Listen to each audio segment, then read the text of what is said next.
Homélie du Père Gilbert Adam sur l'Évangile selon saint Luc, chapitre 9, versets 43 à 45. Comme tout le monde était dans l'admiration devant tout ce qu'il faisait, Jésus dit à ses disciples : « Ouvrez bien vos oreilles à ce que je vous dis maintenant. Le Fils de l'homme va être livré aux mains des hommes. » Jésus prend ses disciples à part et il a une expression très forte. Mettez-vous bien en tête ce que je vous dis là. Le Fils de l'homme va être livré aux mains des hommes. Jésus perçoit bien que pour ses proches, c'est difficile de regarder la réalité en face. Le rejet du Fils de l'homme. Les paroles de Jésus, malgré des évidences, malgré une multitude d'explications, il n'y a rien à faire. Jésus sait bien que ses disciples ne comprennent pas. Il faudra la croix et cela est très souffrant. Tu comprendras plus tard, dira-t-il à Pierre, qui refuse de se faire laver les pieds. Jésus fait des miracles, ressuscite les morts.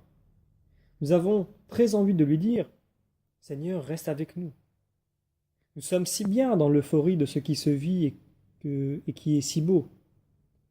Jésus qui fait tellement de bonheur au milieu de nous. Il ressemble dans la paix, mais il va souffrir. Il sera vendu, trahi, immolé. Il va être traîné devant les tribunaux comme un malfaiteur.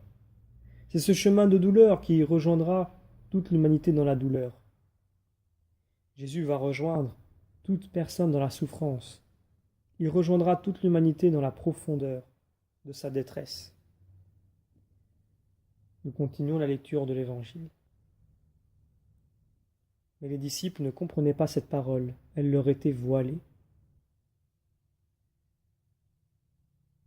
Ces paroles choquantes, Jésus les a dit à ceux qui l'accompagnent, à ceux qu'il a choisis. Jésus ne fait que redire ce que les prophètes ont exprimé en d'autres termes. Vous écoutez sans rien comprendre, vous voyez sans rien voir.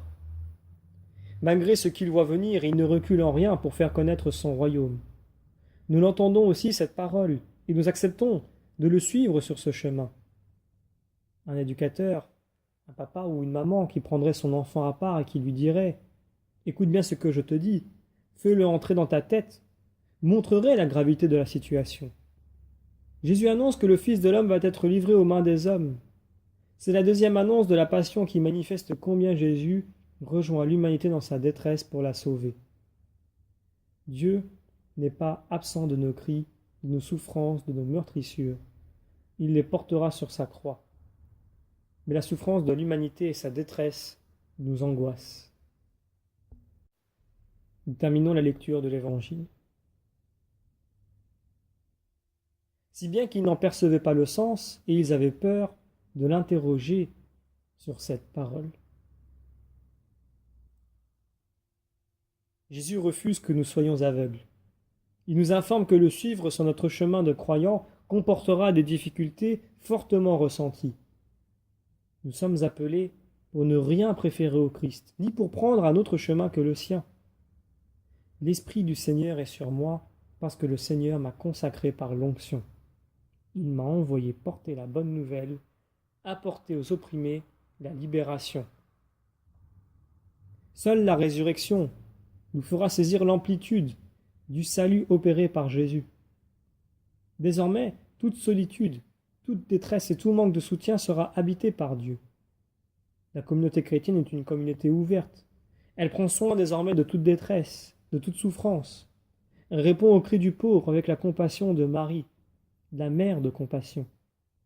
Toute l'humanité, qui est notre famille, est appelée à la vie.